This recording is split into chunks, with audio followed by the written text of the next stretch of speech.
बाबाजी, गुरुविना साधना करणं हे चुकीचं काय अयोग्य? साधना का जड़ ही गुरु है क्या? अगर कोई गुरु के बिना करता है तो हो सकता है पूर्व जन्म में उसने गुरु मार्गदर्शन लिया हो क्या, वही संस्कार जागृत होकर वो बिना गुरु का कर लेता है क्या। लेकिन बिना गुरु का जो साधना करता है उसको अनुभव आती है, या भक्ति करता है उसको अनुभव आते हैं, वो तो मतलब वो पेड़ को फल आ जाते हैं, लेकिन वो मीठे भी होते हैं फल, लेकिन जो स्वाद होता है ना,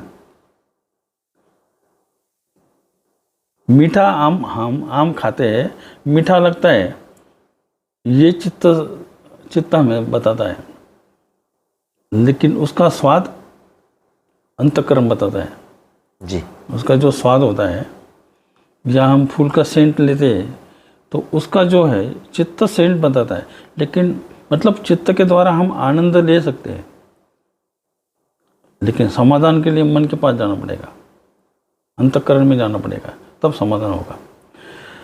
उसी प्रकार तुम बिना गुरु की साधना करते हो, या बिना गुरु के तुम्हें भगवान के भी दर्शन हो जाए। कई ऐसे आप ही गुरु आप ही चेले दुनिया भर के बने हैं साधु लोग भी बड़े संत है, कई तांत्रिक मांत्रिक है, खुद के अपने अपने बन के हो सकता है अपनी दुकानदारी चलाते होंगे। तो वो इस बात का ज्ञान पब्लिक को भी नहीं होता, और उसको खुद भी नहीं मालूम इस बात का, सच बताऊँ तो वो भ्रम में ये बातें करता रहता है कि मैंने तो भगवान का दर्शन। आजकल तो सपने भी भगवान दिख जाता है तो 4 लोगों को ओपन कर देते कि मुझे भगवान ने दर्शन दे दिया, या मैं भगवान स्वरूप हो गया। वो तुकाराम महाराज का है ना भंग, देव पहाया गेलो देव होने गेलो, तो उस भक्ति की अभिलाषा करके सबको बोल देते कि मैं ही भगवान बन गया हूँ। तो ऐसा नहीं है, वो सब भ्रम के दृष्टिकोण से चलता है। लेकिन गुरु के बिना उस परमात्मा की, उस भगवान की और हमारे अंतरात्मा की पहचान हो ही नहीं सकती। या अगर तुमने पिछले जन्म में गुरु बनाया है और उसमें गुरु सेवा, गुरु समर्पण वगैरह जो होता है वो तुम्हारा नहीं हुआ है क्या, या गुरु के प्रति तुम्हारी रुष्ट भाव हो गए, या गुरु की किसी से निंदा सुन के तुम गुरु के विरुद्ध हो गए, कि ऐसा कुछ हो गया, होता है। पब्लिक है, संसारी लोग है, कच्चे कान के लोग भी होते हैं, तो कुछ इस प्रकार से अपने गुरु के प्रति कुछ उल्टे पुल्टे भाव के उसके भावना कम हो जाती है। गुरु की प्राप्ति तो गुरु के ऊपर विश्वास, श्रद्धा और समर्पण, इसी से गुरु की कृपा होती है, अन्यथा गुरु की कृपा हो ही नहीं सकती। तो ये बात अगर पिछले जन्म में तुम्हारी अधूरी है तो इस जन्म में तुम्हें गुरु बनाना चाहिए, और उस भाव से उस कृपा को संपादन करना है क्या, और उसके बाद ही तुम जान सकते हैं कि ये परमात्मा है और ये भगवान है। हम तो गुरु को भी परमात्मा रूप बोल देते हैं, भगवान को भी परमात्मा रूप बोलते हैं, लेकिन परमात्मा कहाँ है? परमात्मा का अनुभव तो यही होगा जो मैंने बताया है,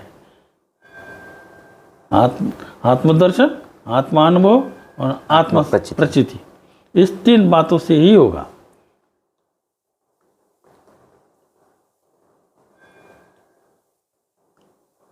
संत मीराबाई जी, उसकी जैसी भक्ति किसी की नहीं थी अगर माना जाए तो, श्री कृष्ण के ऊपर थी। तो श्री कृष्ण को जब तक गुरु नहीं था, श्री कृष्ण को अपना सखा मानती थी, अपना पति मानती थी, और उस रूप में थी एकाग्र होकर भक्ति करती थी, उसको प्रत्यक्ष भगवान के दर्शन हो जाते थे।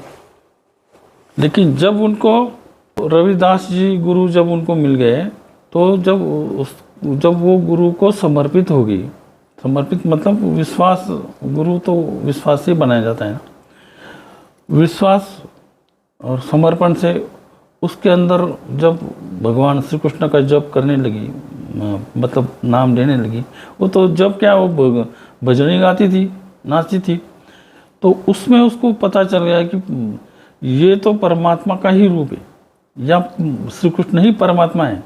तो उसके अंदर जो सखा का भाव था या जो पति का भाव था वो लोप हो गया, और उसको आत्मा साक्षात्कार मतलब अपना ही आत्मा में श्री कृष्ण है और वही परमात्मा है, ऐसा उसको ये होगा।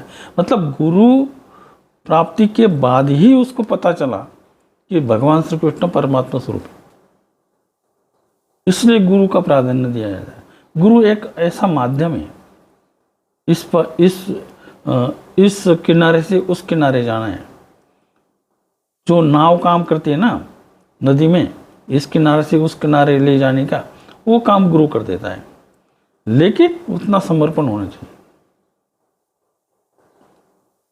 नकली शिष्य बने, नकली ये बन गए, अपने काम के हिसाब से बने, स्वार्थ के हिसाब से बने, वगैरह वगैरह बातें, तो उसको आशीर्वाद मिलेगा, कृपा नहीं होगी।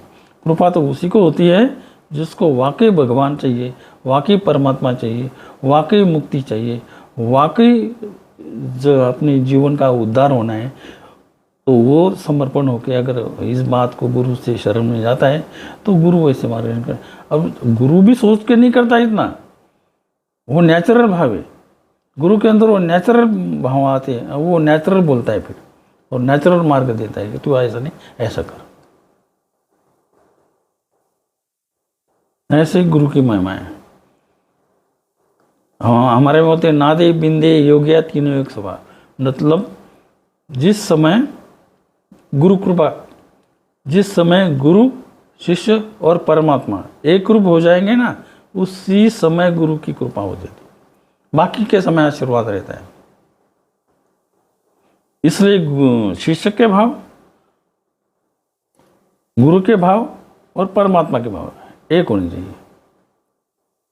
तब जाके उस समय गुरु को इतना भी लगा कि मैं आशीर्वाद दूंगा तभी तेरा काम होगा, मैं आशीर्वाद दूंगा तभी तेरे को परमात्मा का दर्शन, तभी वो बात कट जाती।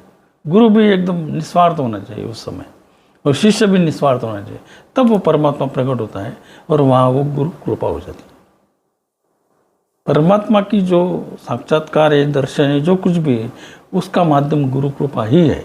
इसलिए गुरु बनाना आवश्यक है। ऐसे तुम कितनी भी साधना करो बिना गुरु की, वो फल मीठा है लेकिन स्वाद नहीं उसमें, फल खाने का आनंद मिलेगा लेकिन समाधान नहीं मिलेगा। इसलिए जीवन में अगर तुम्हें वाकई समाधान चाहिए, वाकई मुक्ति चाहिए, वाकई परमात्मा का दर्शन चाहिए, तो गुरु बनाना आवश्यक है, परम आवश्यक है।